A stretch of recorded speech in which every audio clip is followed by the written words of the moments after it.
Morning guys, welcome Tumpa's blog থেকে। তো সকালবেলা সূর্যটা উঠে গেছে ওপরে, অনেকটাই ওপরে। আমি 1 ঘন্টা আগে উঠেছি, উঠে রুটি করেছি। আপাতত আর কিছু করিনি এখনও। তো ভাবলাম যে বোনদেরকে সকালটা একটু শেয়ার করে দিই। তো চলুন, আজ আমি আপনাদেরকে একটা জিনিস বানানো দেখাবো। জিনিসটা কি? খুবই ইজি একটা জিনিস, সেটা হচ্ছে আমের আচার। আচার বলতে চাটনিও বলতে পারেন, আমের আচার। তো পুঁই শাকগুলো দেখতেই পাচ্ছেন যে কত সুন্দর হয়েছে। ওর বাবাকে বলেছি কিছু লম্বা লম্বা ডান্ডা আনতে, যাতে পুঁই শাকগুলো আমি বেঁধে দিতে পারবো। আর এই দেখুন, নীল ফুল একটা ফুটেছে। কালারটা ফোনেতে ফ্যাকাশে দেখাচ্ছে, কিন্তু অরিজিনাল কালারটা একদম কি বলবো, এত সুন্দর একটা কালার, সামনাসামনি না দেখলে বোঝাই যাবে না। আর লঙ্কা গাছটা বাঁচবে কি না জানি না, যে লঙ্কা গাছটা তুলে এনেছিলাম, মনে হচ্ছে পাতা সব ঝরে যাবে। ঝরে যাওয়ার পরে যদি নতুন কোনো পাতা বেরোয় তাহলে জানবো যে হ্যাঁ বেঁচে যাবে, নইলে জানবো যে বাঁচবে না। আর এই গাঁদা ফুলগুলো গাছগুলোতে এখনও পর্যন্ত কুঁড়ি কিন্তু আসেনি, জানি না কবে আসবে, তবে মনে হচ্ছে এসে যাবে। আর এখানে নয়নতারা গাছটা দিয়েছিলাম, কিন্তু গাছটা সেরকম হলো না, ভালো হলো না, কেমন হয়ে গেছে গাছটা। মনে হয় মাটিটা ভালো না, সেই জন্য। আর এই বরবটি গাছটা আমাকে ফের বেঁধে দিতে হবে, কারণ এই ডান্ডাগুলো বেরিয়েছে, ডান্ডাগুলো মানুষের গায়ে লাগলে গা তো চিড়ে যায় এই বরবটির ডাঁটায়। তো আমাকে ফের বেঁধে দিতে হবে, নইলে হবে না। ততক্ষণ হাত দিয়ে দিয়ে দিই, কারণ আমি চাইছি যে বরবটি গাছটা ওই লোহার যে ডান্ডাটা আছে ওতে উঠে যাক। আর কালকে পুঁই শাকটা বেঁধে দিয়েছি এরকমভাবে। আর রাস্তাটা দেখতে পাচ্ছেন যে একদম অপরিষ্কার হয়ে গেছে, ঘাস জমে গেছে। তো ভাবছি যে ঘাসগুলো একদিন তুলে দেবো, কিন্তু সময়টা এমনই যে পারি না করতে। সময়টা আসল কথা বেশি আমার কাছে এখন কম হয়ে যাচ্ছে। আর এই যে ফের গোলাপ গাছে কুঁড়ি এসেছে, কিন্তু এই কুঁড়িগুলো ভালো হবে কিনা জানি না। আর এই যে গুলমোহরের গাছ আমি বসিয়েছিলাম, হয়েছে। আর দেখুন গাঁদা ফুল কিন্তু অনেকগুলোই প্রায় ফুটে গেছে। তো চলুন রান্নাঘরে যাই, রান্নাঘরে গিয়ে আপনাদেরকে দেখায়।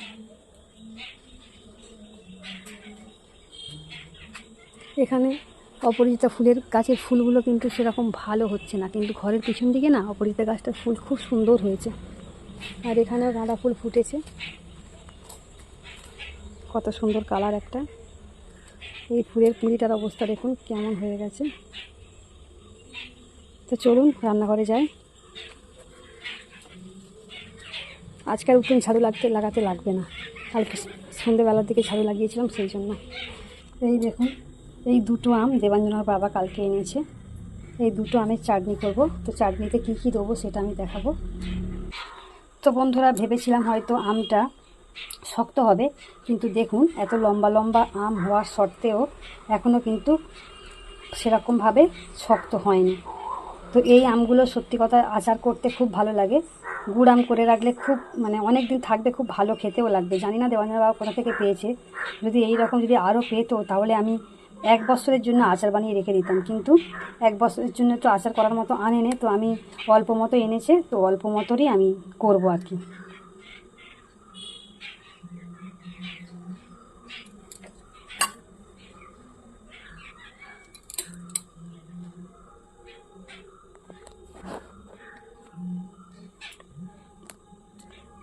তো চলুন ততক্ষণ কেটে নিই। আমগুলোকে আমি ভালো করে কেটে জলে ধুয়ে নিয়ে আবার জলে ভিজিয়ে রেখেছিলাম, যাতে এর মধ্যে থেকে যে কষ ভাবটা থাকে সেটা বেরিয়ে যায়।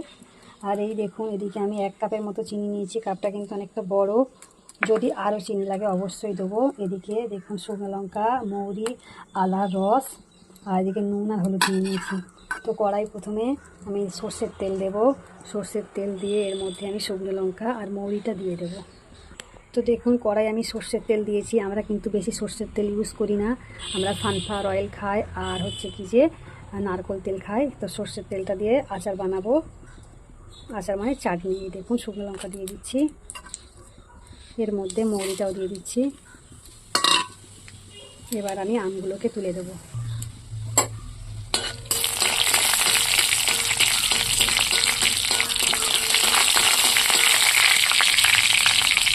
তো কড়াটায় আমি আলু ভাজা করেছিলাম, সেই জন্য কড়ার হয়তো বেগটা হলুদ হয়ে আসে, কারণ দেবাঞ্জনার বাবা খেয়ে গেল, ওর বাবাকে আমি আলু ভাজা রুটি করে দিয়েছিলাম।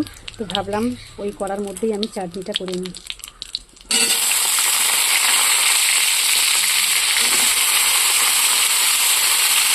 শুকনো লঙ্কার কি দারুণ একটা গন্ধ উঠেছে।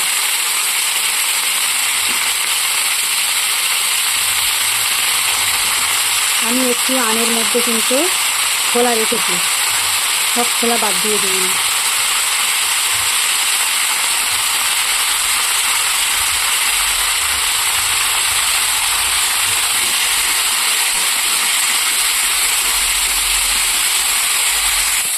আমি কিন্তু আমটা খুব সুন্দর করে ভেজে নিচ্ছি, ভাজতে ভাজতেই আমটা কিন্তু গলে যাবে।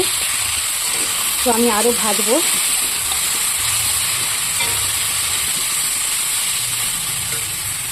একটা এত সুন্দর সেন্ট মানে আসছে, কি বলবো, শুকনো লঙ্কা, মৌরি, আম ভাজা, তো দারুণ লাগছে কিন্তু গন্ধটা।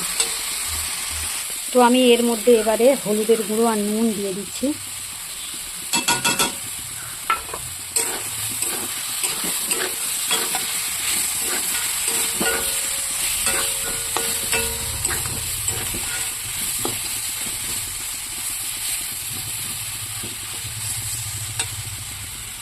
তো আমি এবার আদার রসটাও দিয়ে দেবো,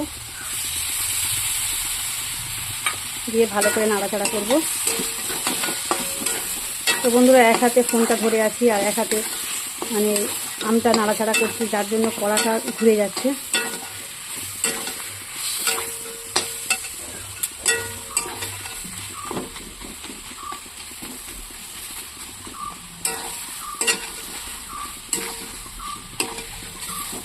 তো দেখতেই পাচ্ছেন যে কড়ার গায়ে কিন্তু আমের সত্ত্বগুলো লেগে যাচ্ছে। তো এবার আমি এর মধ্যে চিনি দিয়ে দেবো। তো চিনি যদি কম হয় সেই জন্য আমি প্যাকেটটা নিয়ে এসেছি, দেখবো আমি টেস্ট করে চিনি কম হয় কি। মনে হচ্ছে চিনি কম হবে, আর একটু চিনি দিতে হবে।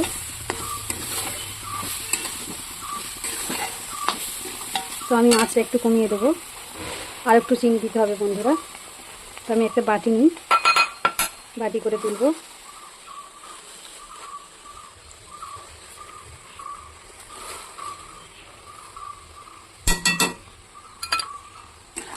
আমি আঁচটা কমিয়ে দিয়েছি।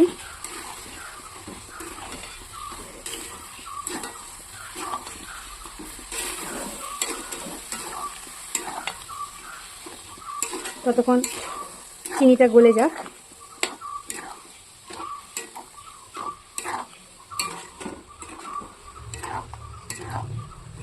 কালারটা দেখুন কত সুন্দর হয়ে আসছে।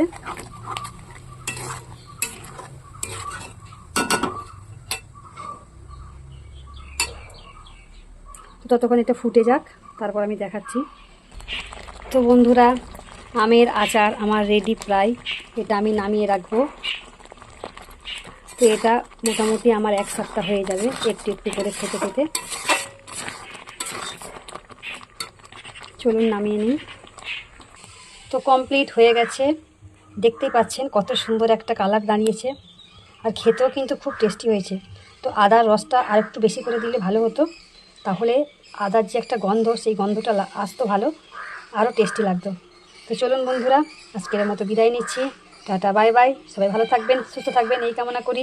আবার নেক্সট ব্লগ নিয়ে চলে আসবো, ততক্ষণ দেখতে থাকুন, সঙ্গে থাকুন। তো আর একটা কথা বন্ধুরা, তো আমার হাজব্যান্ড বাজারে গিয়েছিল, তো বাজার থেকে কি কি এনেছে সেইগুলো আমি এই ভিডিওর মাধ্যমে শেয়ার করে দেবো। আপনারা তো জানেন যে আগে আমি 15 দিন ছাড়া বাজারে যেতাম, এখন আমি ঠিক করেছি যে জিনিসগুলো ফুরিয়ে যাবে সেই জিনিসগুলো আবার নিয়ে আসবো। তো সেই জন্য প্রায় যখনই বাজারে যাই তখনই যে জিনিসগুলো সেইগুলো আমি ভিডিওর মাধ্যমে শেয়ার করি। তো চলুন দেখতে থাকুন, সঙ্গে থাকুন। নমস্কার বন্ধুরা। তো দেবাঞ্জনার বাবা বাজারে গেছিল আমাকে না বলা করে, তো বাজার থেকে কী কী এনেছে সেটাই শেয়ার করব। আমি প্রায় দিনই আপনাদেরকে বলি যে যখনই আমাদের কিছু ফুরিয়ে যায় তখনই বাজারে চলে যায়, বাজার নিয়ে আসে, মাছ কাবারি বাজার আর করে না। আর এই দেখুন দুটো সন্তুর সাবান, সন্তুর সাবানের সাথে সন্তুর পেন গিফট। এই দেখুন একটা ভিমবার সাবান, অনেক বড়, ওজন বেশি নিয়ে এসছে। একটা ওডোনিল নিয়ে এসেছে। লঙ্কা গুঁড়ো দেখুন নিয়ে এসেছে একটা। এই দেখুন হলুদের গুঁড়ো। মসুর ডাল, একটা সানডিশ তেল, এই যে মৌরি, সাবান গুঁড়ো, কাবলে ছোলা, চিনি, আটা ফরচুনের,